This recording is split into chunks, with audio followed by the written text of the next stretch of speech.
Welcome to Crown TV. Immerse yourself with a captivating audio from our stories. We provide an alternative way to read books in audio. We upload many audiobooks as possible, from bestsellers to timeless classic. Subscribe and stay tuned for new upload. Episode 201, Double Trouble. Lucas's three companions glared at Lindsay with giddy anticipation. "That's right, Lucas. The four of us could definitely make this girl happy," said another thug, laughing. "I don't know if she could handle us all, but it's exciting to think about." Lindsay blushed with shame. Lucas leaned over her and smiled. "Who's your daddy, huh?" "Her name is Lindsay," Alex said. "She's the second daughter of the Marvel family. We're just hanging out." The four gangsters started laughing. Lucas looked at Alex. "Aren't the Marvels one of the richest families in Washington? Do you really think people like that would go to a place like this? And even if they did, would she go out with a loser like you? But you were smart about it. I've heard that the Marvels are rich, but you really went out of your way to pose as a real Marvel girl." Lucas glared at Lindsay, rubbed his chin and smiled. "Gorgeous. You may not be a Marvel, but I'm sure you're even better." He winked at the other three gangsters, and they all moved toward Alex. The other guests, sensing that a fight was breaking out, all stepped away from the barbecue stand. If Alex had been alone, he would have moved away as well. But he was with Lindsay. Since he feared they might trap her and harass her, he put himself between her and them. The thugs rushed Alex with raised fists. Alex kicked one of them over, and two of the others went to help him get back up.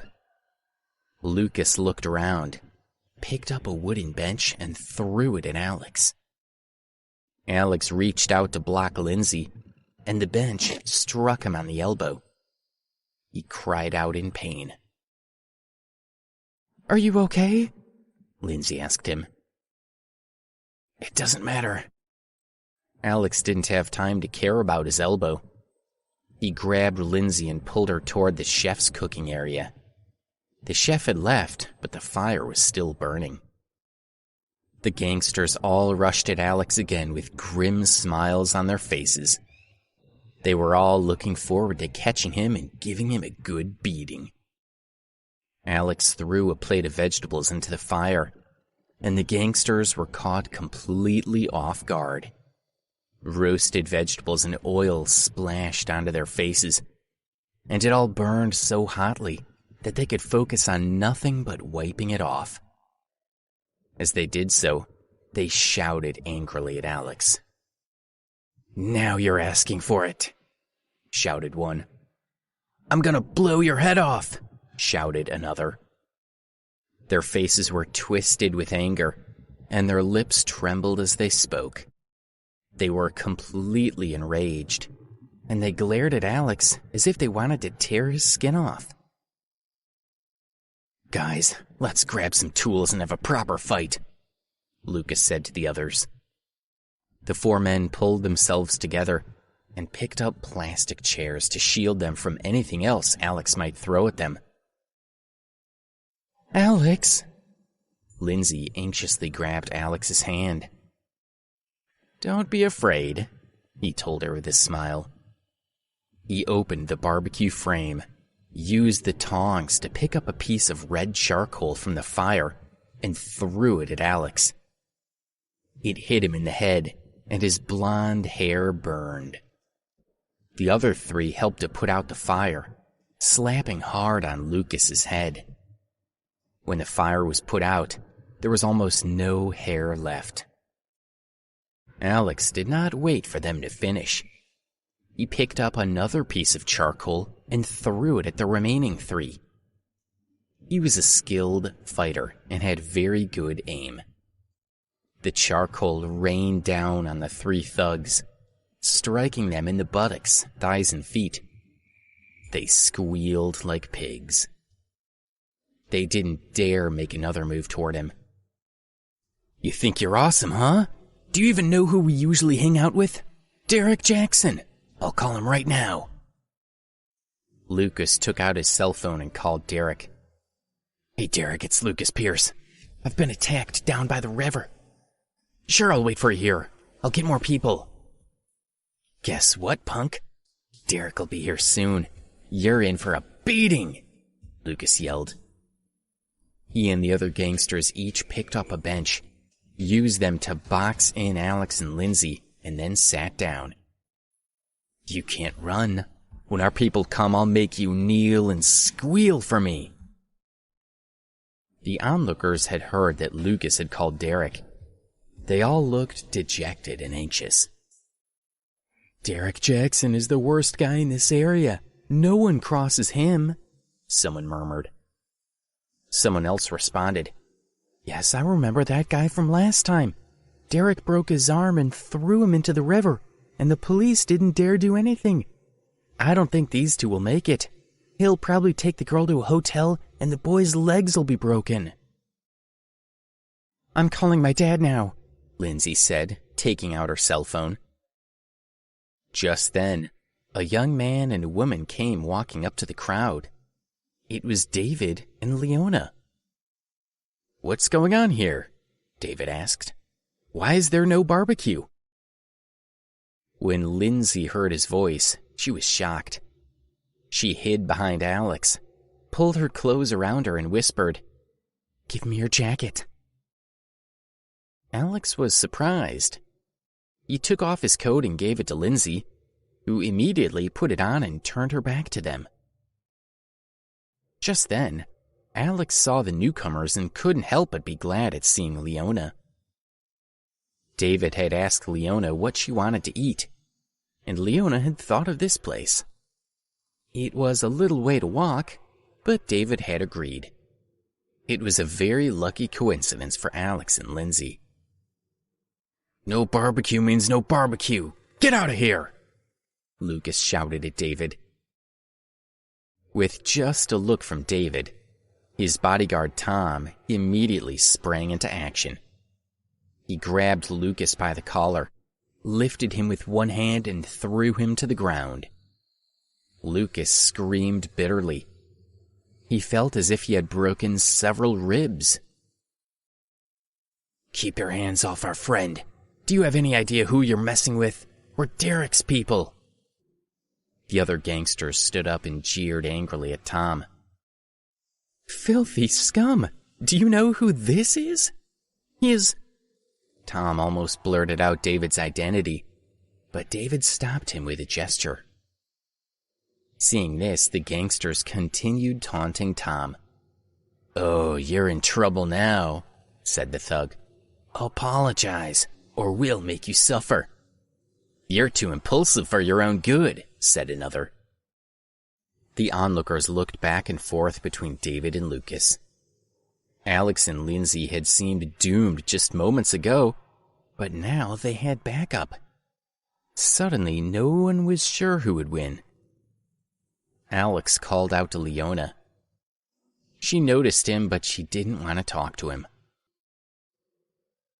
"Do you know these people?" David asked with obvious surprise. This guy looks like a total loser, he thought. How could she know such a person?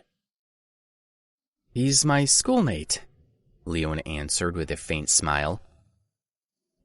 "I see." David and Leona went over to Alex. Leona could just see the strange figure standing behind him, huddled in his coat. Although the person was clearly trying to hide, Leona could easily tell it was Lindsay.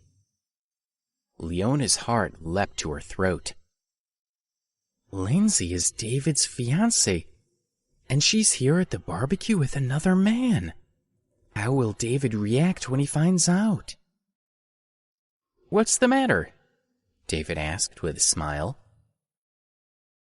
"My friend and I were having a barbecue," Alex said, pointing to the gangsters.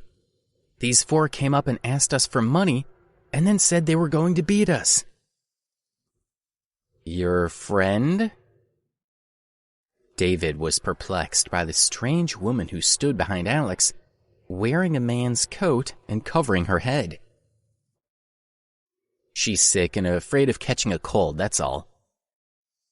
Alex was wondering why Lindsay was behaving so strangely. I see. David decided not to worry about it. Where's the owner of the barbecue stand? Come and make us something. Leona, let's see what you want to eat. David said as if nothing had happened. Don't act like you're in charge. When my boss comes, we'll see if you're still laughing, Lucas said angrily. He didn't dare to insult David. He was too afraid of Tom. Okay, I'll wait, David said with a smile. Then he once again called for the owner of the barbecue stand, and he and Leona started ordering food. David asked Alex to sit down and eat, but Lindsay pinched Alex gently in the back, and Leona gave David a disapproving look. Then, David and Leona sat down at a table and calmly ate kebabs. Alex was shocked. This guy is so brave, he thought. Derek Jackson is coming, and he doesn't seem to care. Suddenly, several black cars drove up and stopped by the side of the road. Over 20 people got out, all young and wearing black clothes. One of them was a long-haired youth in a black suit. This was Derek. When the 4 gangsters saw that he had arrived, they ran to him as if to a savior. Derek, you're here. Derek! They hit us, Derek. Please help us. They all pleaded to him. Damn it, who did this to you? Derek asked as he looked Lucas over. Didn't you mention my name? Well, Derek, they apparently don't care who you are, Lucas answered. You have to clear this up and raise your prestige. Otherwise, everyone's going to try to bully us. Seems that I've been out of it for a while and these people have forgotten who I am. Derek grinded his teeth. Where are these punks? I'll cut them open. Over there. We have them surrounded, and we're not letting them run away. I'll show you. Lucas led the way gleefully. See, there are 2 people standing over there, and those 2 are their friends. They're so arrogant that they're sitting over there eating, even though we told them you were coming. That's them. He pointed to the backs of David and Leona. Hey boy, Derek Jackson is here and you're still eating? Derek shouted angrily. David turned around slowly and smiled at him. When Derek saw that it was David, the anger on his face disappeared. His lips began to shake. His eyes became frightened and worried. His legs started trembling, and he almost fell to the ground. David? Episode 202, Old School Memories. Derek, Lucas asked as others came to help. What's going on? What about these 2? Why don't we tie them up, let them grovel, and then throw them in the river? Shut up, Derek shouted at him angrily. He turned back to David and said much more quietly, David, I'm sorry for what I just said. I'm a fool. Derek's behavior greatly surprised everyone present. They all wondered who this young man was, who could frighten someone like Derek into such a state. Didn't your men tell you to deal with me? David sneered. I would never lay a hand on David Drake, Derek replied deferentially. Then he turned to his subordinates and frowned. Are you all in a daze from seeing the head of the Drake family? Show some respect. Mr. Drake. Everyone was shocked and started murmuring among themselves.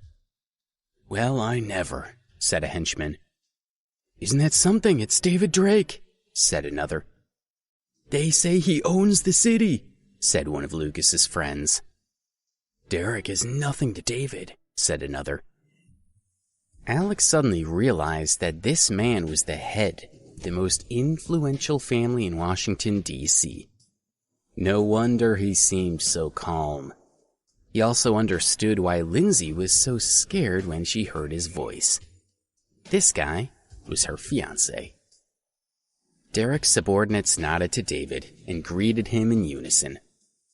Standing among them, Lucas and his 3 friends trembled with fear. Their foreheads and palms were sweating. "You 4, come here," Derek yelled at them.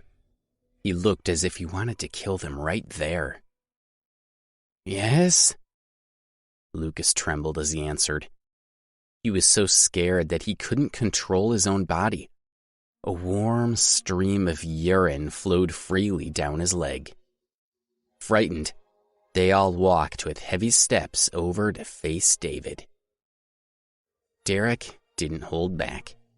He gave each of them a deafening slap across the face. Then he walked behind them and kicked them all in the back of the knee, forcing them to kneel on the ground. "Apologize," he ordered.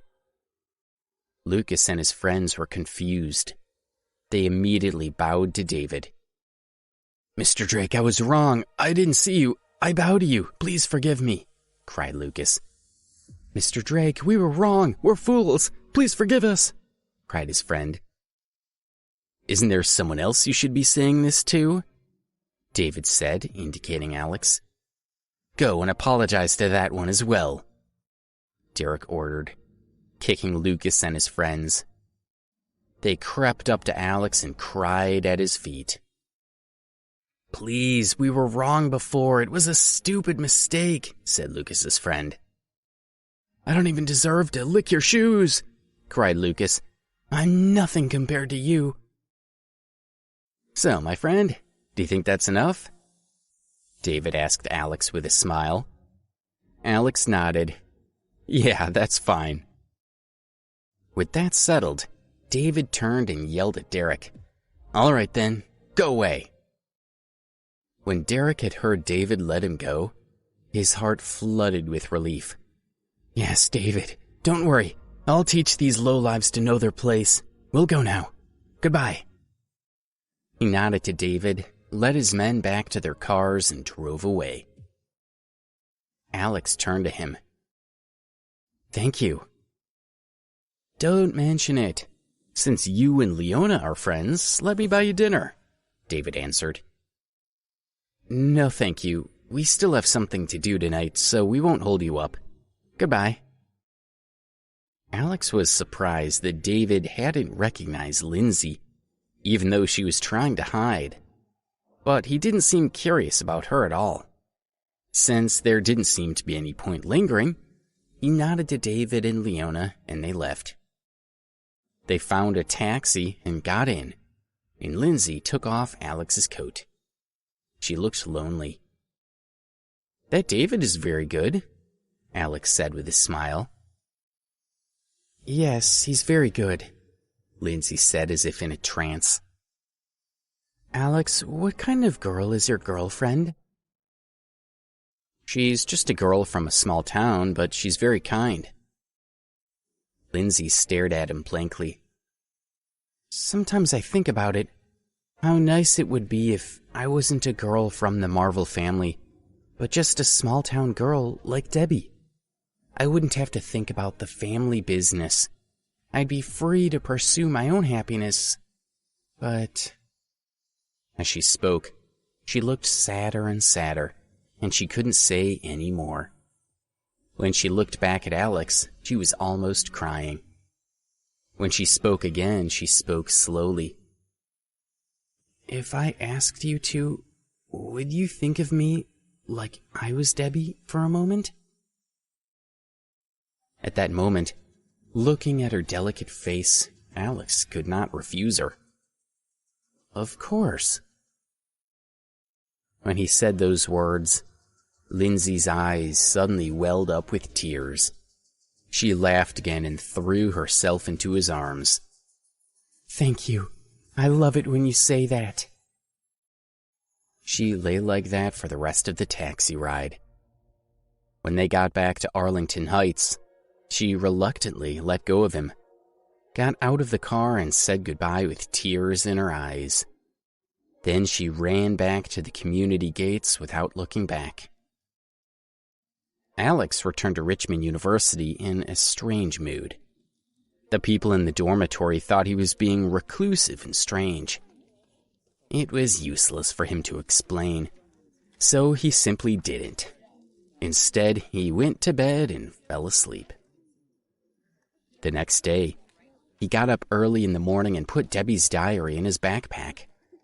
Because of the business with Lindsay, he was worried that Leona now disliked him even more. Alex wanted her to see her old diary. He hoped it might solve their misunderstanding and help her to remember things. After his morning class, his classmates, who had always sneered at him, surrounded him and tried to be friendly.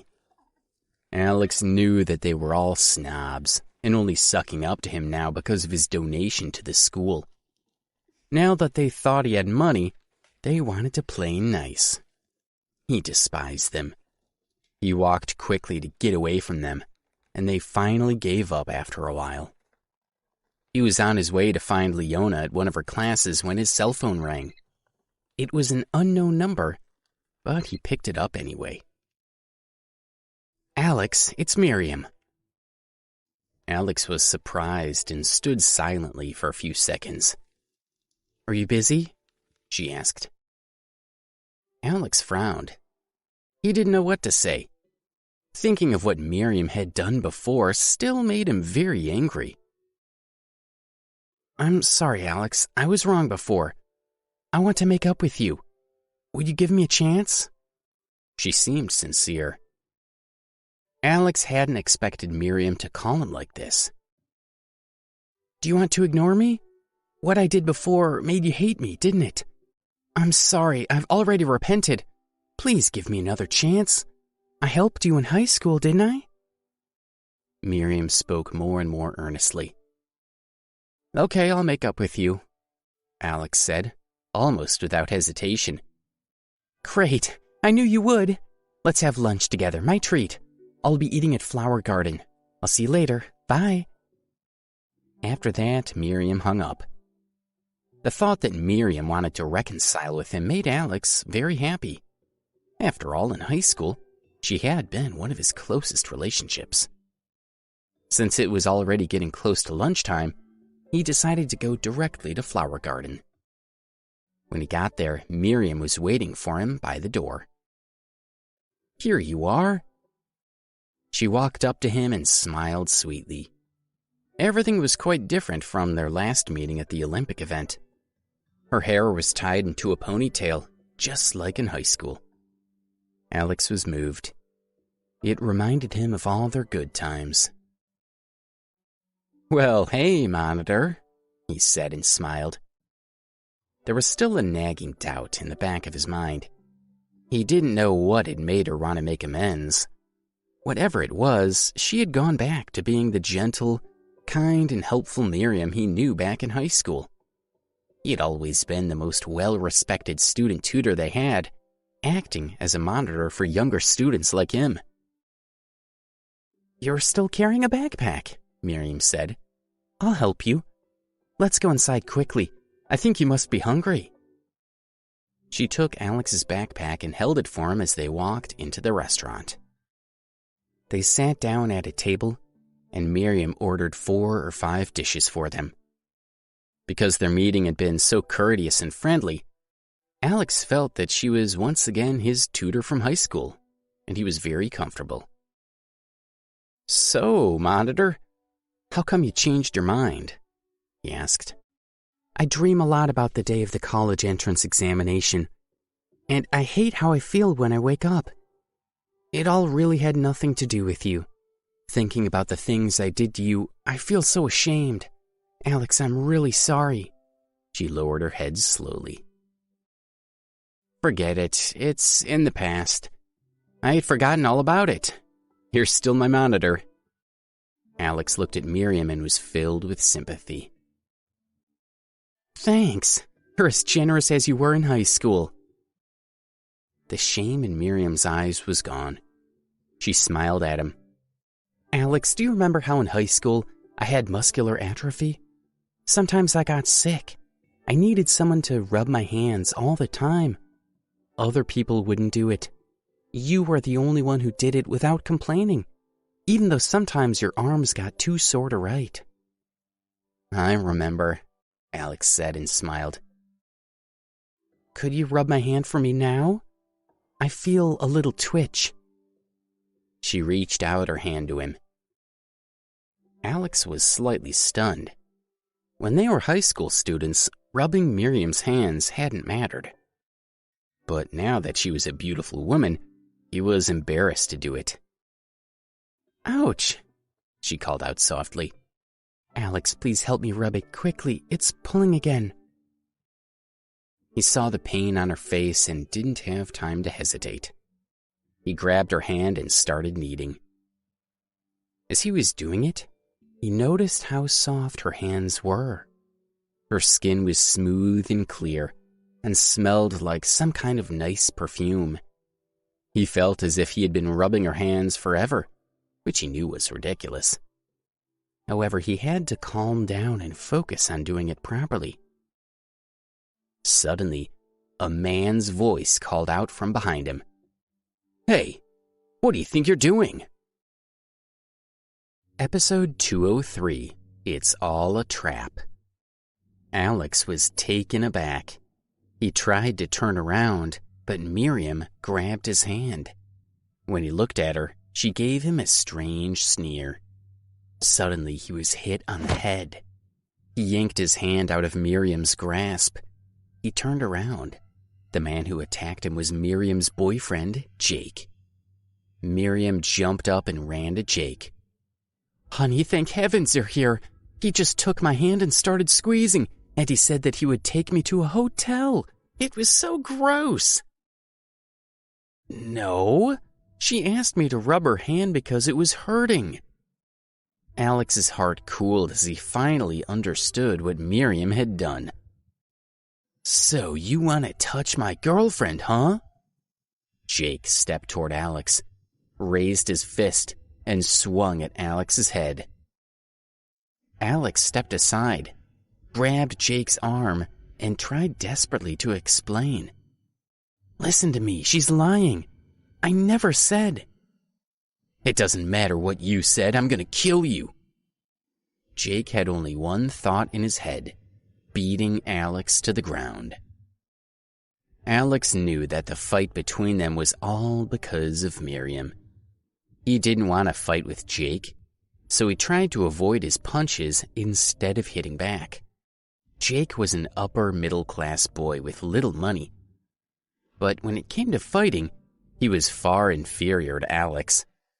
Every time he tried to hit Alex, he swung too hard, making himself fall over.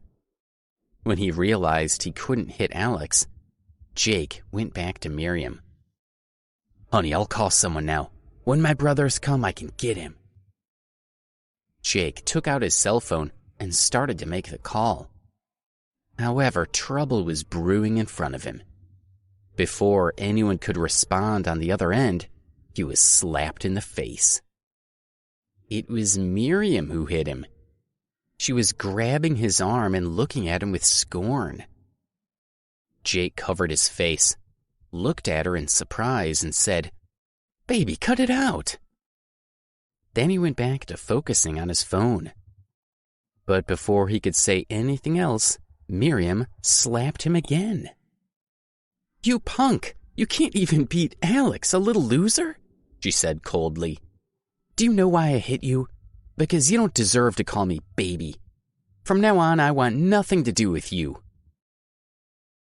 Jake was now even more confused. He suppressed his anger. "You're breaking up with me? Why?" "Why? Jake, the whole time we've been dating, you've treated me like a total joke. I know you're fooling around with my classmates behind my back. Once at a dinner, I saw you touching feet with one of them under the table. Did you think I wouldn't notice? I hate scums like you." Jake had thought that Miriam was just annoyed that he had not managed to beat up Alex.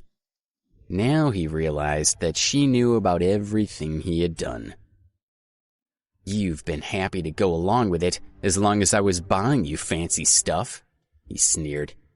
You ignored it because it benefited you. I've been with you for over a year. I've seen what kind of woman you are. Shut up. You think you have money? Do you have any idea how ridiculous you sound? Your family just has a small company with a 6-figure income. You're nothing in this town. You have the gall to say that you can take care of me? You should be embarrassed, Miriam rebutted. That's enough. I'll shut your mouth for you. Jake was furious and raised his hand to slap her. Before he had time to do it, he was kicked in the chest. He lost his breath and fell backward into a group of tables and chairs. You lowlife. Who said you could hit her? A man's voice said. Jake covered his chest and looked up. He was surprised. The man who kicked him was Daryl Brennan. I'm just a half-rich kid in Washington, Jake thought. Compared to Daryl, that's nothing. Daryl walked up to Miriam and wrapped his arms around her slender waist. He glanced over to Alex. Daryl, did you enjoy yourself? Miriam wrapped herself around Daryl. She looked over at Alex again and sneered. Jake is so stupid he can't even beat Alex. He just fell over himself. But the dogs finally had a fight, and dogs are what they are, she laughed. Daryl had been sitting at a table nearby when Alex and Miriam had come into the restaurant. He had been watching them the whole time. Since the incident at the Olympic Sports Center, Daryl and Miriam had been working together. Today, they'd planned to use Jake to beat up Alex, but they had not figured that Alex would be able to easily beat Jake in a fight. Let's see how the two losers are doing, Daryl said triumphantly. One is doing a little better. He's still standing, while the other lies on the ground like garbage. And the woman they're fighting over is with me. How sad for you two. While most of the onlookers didn't know Alex or Jake, most of them knew Daryl and started heaping flattery on him. Those two are brainless. How shameful, said one person. Two guys have a huge fight and Daryl wins the girl. Idiots, said another. Well, you don't get the girl if you're too busy fighting, said a third. Come on, honey. Maybe these two still think they can have you. Let's show them that it's pointless. Daryl pouted his lips, and Miriam obediently kissed him. I love it. These two will never get to have what I have, Daryl said with a triumphant smile. He hooked an arm around her waist and was about to push his hand lower, but she stopped him with a sheepish smile. Daryl, no. There's so many people here. All right, then let's go to a hotel and have a good time, Daryl said and laughed. They left the restaurant together. Alex noticed that Miriam was still holding his backpack, and he called out in a hurry, Stop! Give me back my backpack. Miriam remembered that she still had the backpack. She sneered at Alex. You loser! What's the fuss about a broken backpack? You want it back that badly? Too bad. Let's go, Daryl. She pulled Daryl out of the restaurant, and they got into his car. Alex rushed out of the restaurant door just in time to see them driving away. Staring at Daryl's taillights, Alex grew angry. He was angry at Miriam's plan to frame him, but also angry at himself. How could I have believed her lies? He thought. It seems I'm not done being cheated by women. Karen, Zara, Melissa. Why do I keep forgetting the way things are? Then he realized that Debbie's diary had fallen into Miriam's hands, and he felt a pain in his chest. Daryl drove Miriam to a hotel. They spent over an hour in the giant bed in their room, and afterward they lay there exhausted. Daryl's WhatsApp alert rang out. In the group named Washington Elite, the group leader had written, "I came back yesterday." The leader of the group was David Drake, head of the wealthiest family in Washington, D.C. As soon as David spoke, the quiet group immediately became active. "David, you've come back. Why didn't you say in advance? We're coming to pick you up together," beeped a text. "David, I missed you so much," said another. "David is getting married to the second daughter of the Marvel family," beeped in another text. "David, where are you now? I'll find you." The messages kept on flooding the WhatsApp group. The members of this group called themselves the next generation of wealthy Washingtonians, and they were all from the city's wealthiest families. David wrote again, "I'll invite you to have dinner at the Continental Hotel tonight. Please come." The phone started buzzing with responses. Then, David sent out a picture of Leona with another message. "How is the eldest Marvel girl doing?"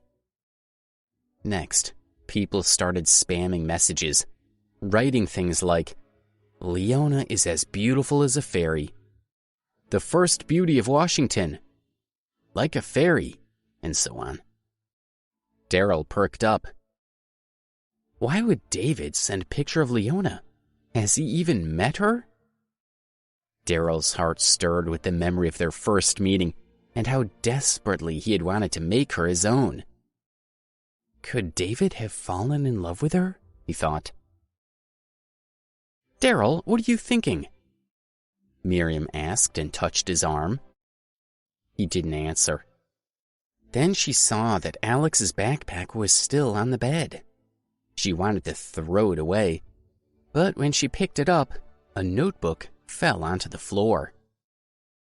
"What's this?" She picked up the notebook and opened it.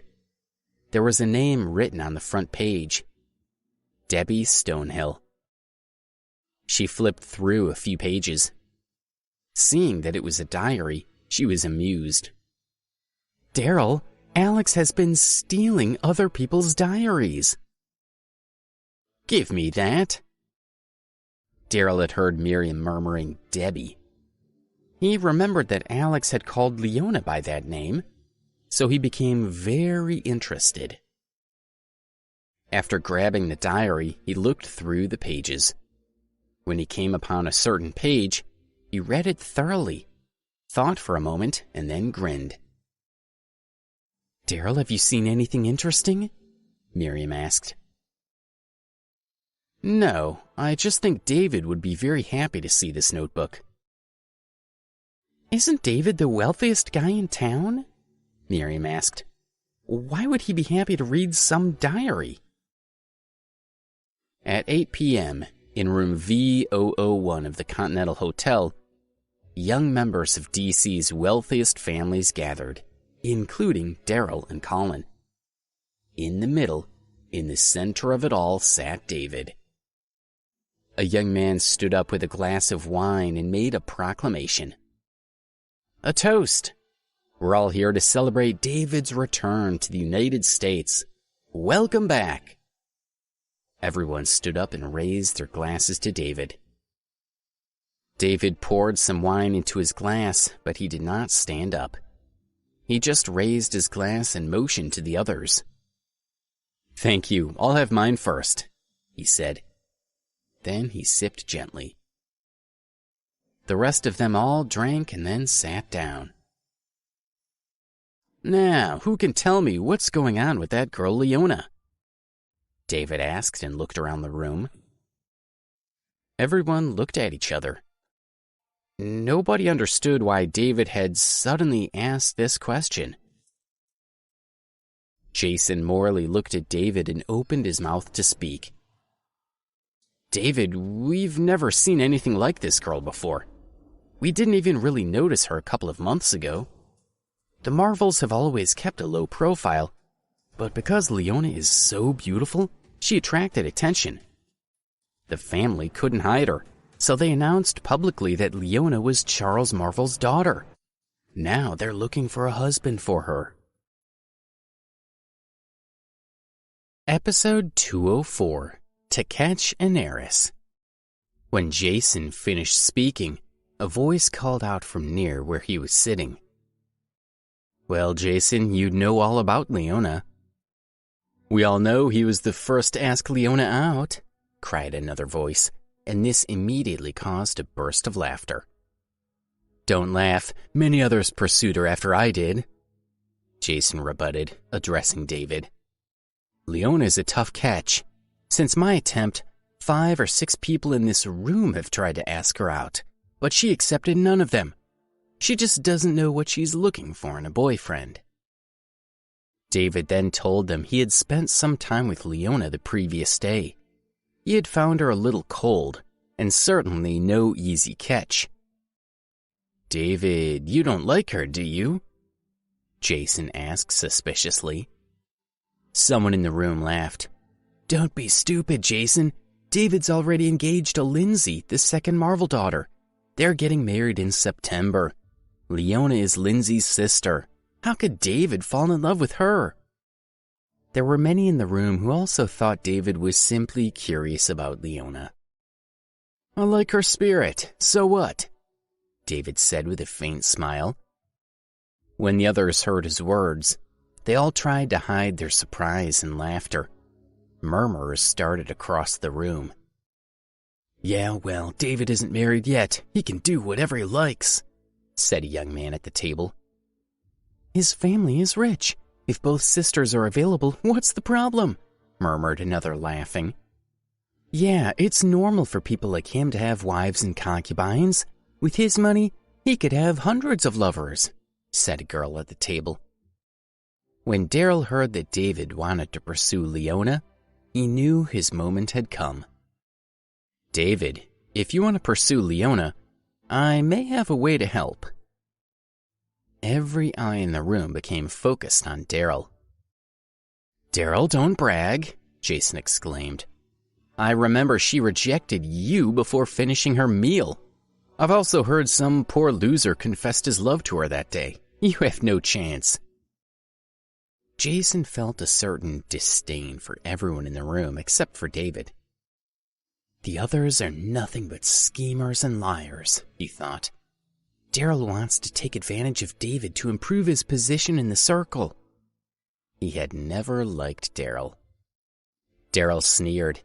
"Just because I was rejected, does that mean that David will be? Is that what you're saying?" Jason waved the question away and turned to David.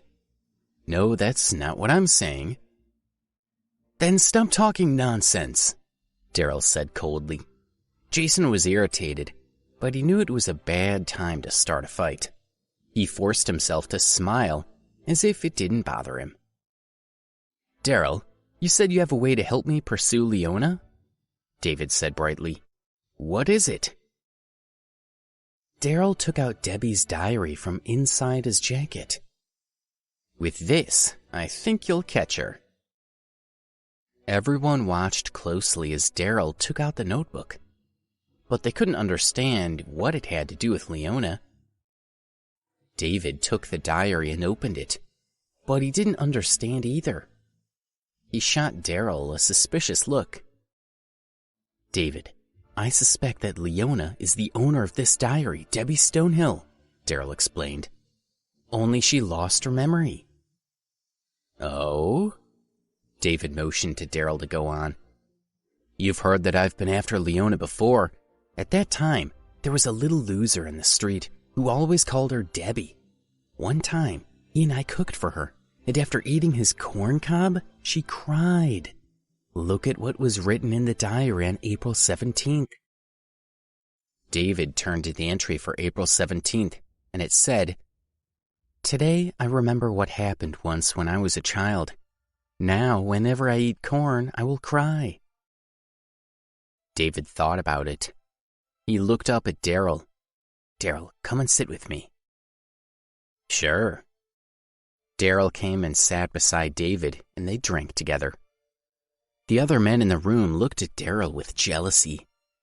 His relationship with David had taken an instant leap forward because of the diary. "How do you think I should pursue her?" David asked. "In the diary, Debbie mentions a boyfriend called Alex.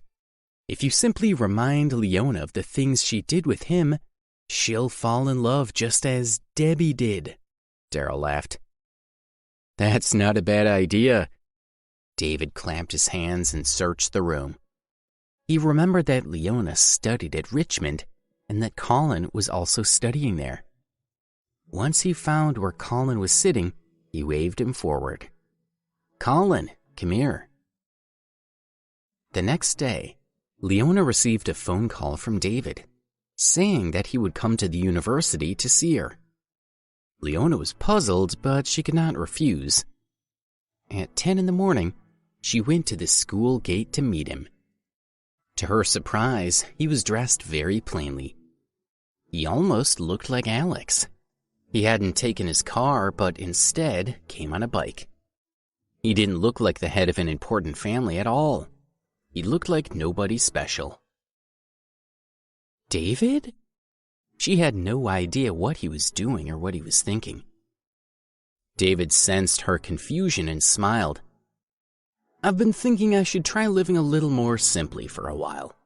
After all, my mother didn't grow up wealthy, so I've decided to be a nobody for a while." Leona was stunned. She thought David's idea was very peculiar. But she took him around the campus to show him the scenery. Closer to lunchtime, David suggested that they go to the school restaurant for dinner. When they got there were many people waiting to order food, but they decided to wait anyway. "Have a seat, I'll get you something," David said. Leona sat down at one of the tables while he got in line by himself. Just then, 3 girls entered the restaurant. As soon as they came in the door, they started whining. "Ugh! Since when are nobodies like this allowed to eat in here?" Leona wondered who they were talking about, but the 3 girls walked right up to David and sneered at him. "You must be the poorest student at Richmond, right? You don't deserve to eat in a place like this." "Yeah, you should go to a filthy bar somewhere where you belong," said one of them. "I recognize him. He's that poor student in the biology department. He gets school grants every year," sneered another. Leona frowned, stood up and went up to the 3 girls. "You 3 are horrible. Do you even know who he is?" Leona almost told them David's real identity, but he grabbed her hand and gave her a look to stop her. She bit her lip and stopped talking. "Leona, you don't have to sympathize with this nobody," one of the girls said. "I think he's using your sympathy to get close to you." Just then it was David's turn to order food. He turned to the chef. "I would like 2 orders of paella and 2 bottles of mineral water, please." After he had ordered, the 3 girls gathered around him and kept ridiculing him. "You filthy loser. Can you even afford 2 portions? Look at him. He's a student at Richmond, and what does he do with his grant? Paella and mineral water are expensive, but this nobody bought them without blinking an eye. You should drop out of school. We should expose you online." Other students around the table nodded and whispered about David. One said, "Grants should go to people who appreciate them." "I don't know how to work even though I'm so poor," another said in mocking imitation. "Oh no, I'll be poor all my life," a third joined in. Soon David's paella was ready. He took the plastic bag, paid the chef, and was ready to leave. "You don't even appreciate it," one of the girls exclaimed. "I'll kick you." She was about to kick David from behind when he suddenly shot her a look that made her tremble. She nearly fell over backward. David and Leona left the restaurant. The 3 girls walked out after them and ran over to a lawn beside the restaurant. Under a nearby tree, a young man was waiting for them. It was Colin. "Well done," he said. He got out his phone and sent them each $1,000. "Thanks, Colin," one of the girls said as they hugged him. "Colin, why did we have to make fun of that guy? Leona seems to be very protective of him. She scared us." "Because that's what's written in the diary," Colin answered. The girls didn't understand, but Colin didn't bother to explain. The girl who had tried to kick David in the restaurant looked especially confused. "By the way, Colin, who is he? He's very handsome. He gave me a look that scared me to death." "I was afraid to tell you before since it might affect your performance. I'll tell you now, but you must keep a secret, or there'll be consequences." The girls looked at him with serious faces. He is David Drake, the head of one of the wealthiest families in D.C. At this revelation, the girls' faces turned a whitish gray, and their knees went so weak with fear that they almost fell to the ground. Meanwhile, David and Leona were walking down the main road of the university. "I stopped you just now because I want to really experience what it's like just being some poor guy, even when it's hard." "Are you angry?" David asked. "Of course I'm not angry," Leona answered. On the contrary, she felt that David had been very tolerant, and she admired him because of it. "Good. Shall we go and eat by the lake? It's really nice there." Leona agreed, and they went to the lake together. David put their food down on a rock and suggested that they take a walk along the lake. While they were walking, David noticed a piece of blue paper in the grass. This was a mark he had asked Colin to set out for him. "Leona, it's really beautiful here," David said as he quietly led Leona toward a particular patch of grass. When he stepped on it, she slipped and fell into the lake with a yelp and a splash. "Help!" she screamed as she thrashed around in the water. Episode 205, Ensnared in Love. "Leona, don't panic. I'm here," David shouted as he threw himself into the water.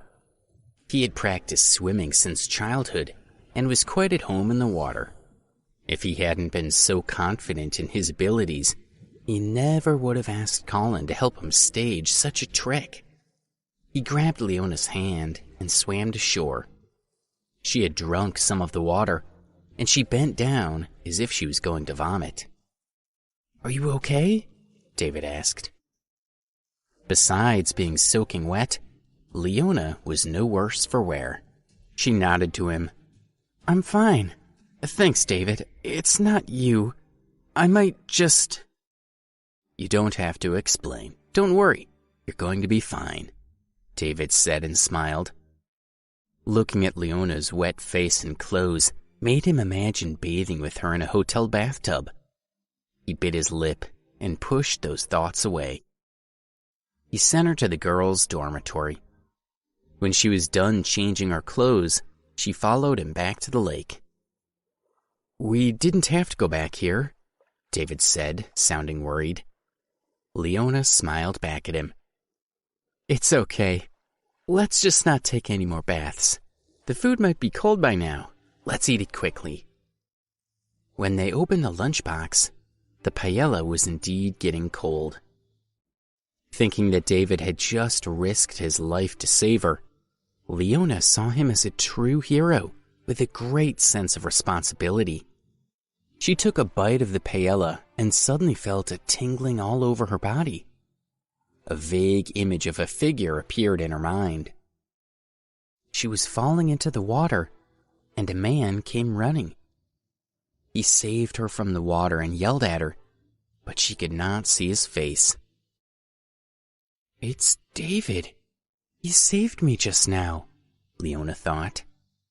Tears ran from her eyes and dripped into the lunchbox. "Leona, what's the matter?" David asked in a carefree tone. David, you're the richest guy in town, Leona answered, staring at him with tears in her eyes. Why would you risk your life to save me? I naturally want to protect you, that's all. There's no sense dwelling on it. David spoke bluntly. He knew that if he showed his true mind too much, he would make a fool of himself. Having seen how Leona acted around him, he knew that he had already made a good impression. In a few days, he would be able to claim her. Oh, thanks. You're very kind, Leona said and smiled at him. David is worthy of being the head of a rich family, she thought. He's different from the others. I'm lucky my sister is marrying him. They finished the paella. Leona thought it was especially delicious, better than anything she had ever eaten. She led David back to the school gate, where he grabbed a rental bike and got ready to leave. David, thanks for inviting me out today. Turns out I like paella very much, Leona said and smiled. David answered triumphantly. Well, I could come to your school often to have paella with you. Do you want me to? Leona blushed, and he thought perhaps he'd been too forward. He was slightly lost inside his head and didn't know how to express himself. He laughed. I'm just kidding. I'll come whether we're eating or not, as long as you don't dislike hanging out with me.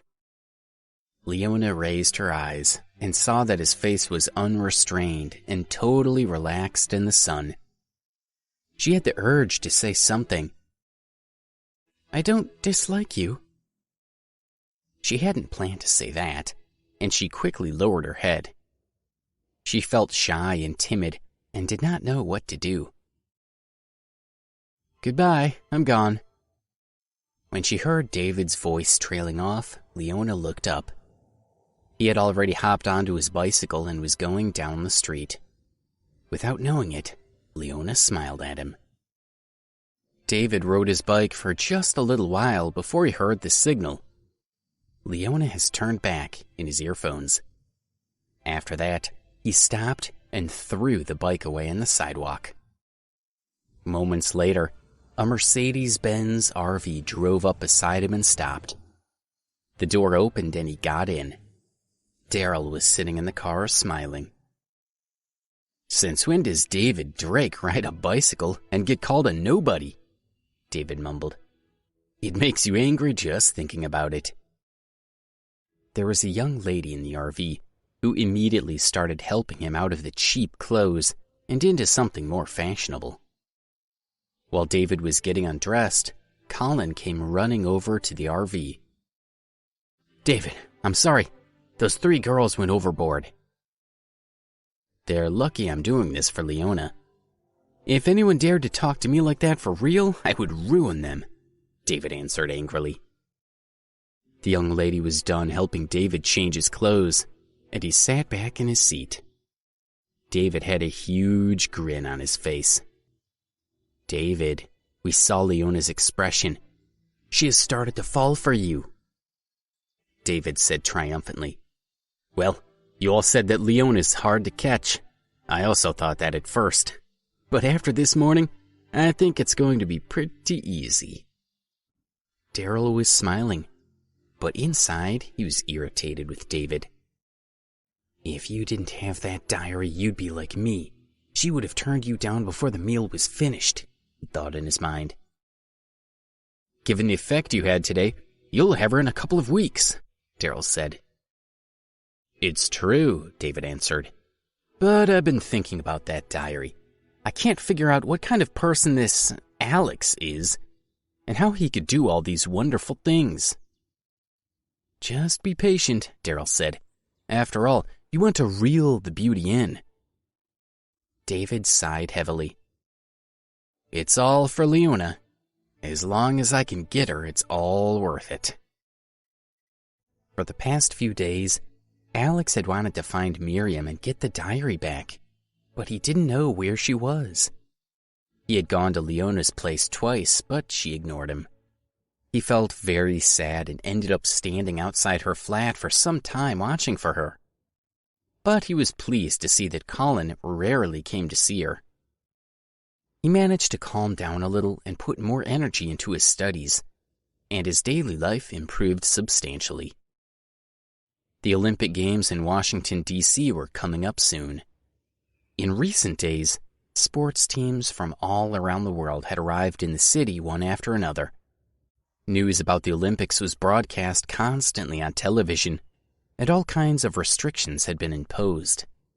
On the day of the opening ceremony, the controls were particularly strict. Not only was the number of spectators limited, but all of DC's traffic police were deployed to keep order in the streets. On the afternoon of the opening day, Alex was reading in the library when someone patted him on the shoulder. When he turned around, he saw Philippa standing over him. He was instantly affected by her smile, and he smiled back at her. "Aren't you supposed to be at the opening ceremony today? How do you still have time for me?" he asked. "Yes, I'm going there now. Do you have time to go with me?" she said. "Well, you go there to work. I'd be alone. It's boring. I think I'd better not go." Alex thought of the last time he had gone to the Olympic Sports Center. When they had dinner, he had found that Philippa seemed to have feelings for him. Since then, he had deliberately kept his distance. "I think this is a big moment in my life," Philippa said, and her eyes grew sadder. "I really want to have someone close to accompany me, but Mom and Dad are in my hometown. If you don't accompany me, I'll feel really lonely." Noticing this, Alex nodded. "Okay, I'll go with you. It'll be nice seeing the opening ceremony." Philippa suddenly cheered up. "I'm a volunteer, so I don't have tickets. When I go to the stadium, I can only stand by the door. If you want to see the live performance, we'll have to watch it on the screens outside together. Do you still want to come?" Alex didn't know what to say. All he could do was laugh and nod. "I look so smart. Why am I so stupid?" he thought. "I can't even talk to a girl. I can't help being single. I deserve it." Philippa suddenly seemed to realize something, and she blushed faintly. "Okay, let's go now. There's a lot to do when we get there." She led him out of the library. They found a taxi outside the school and went straight to the Olympic Sports Center.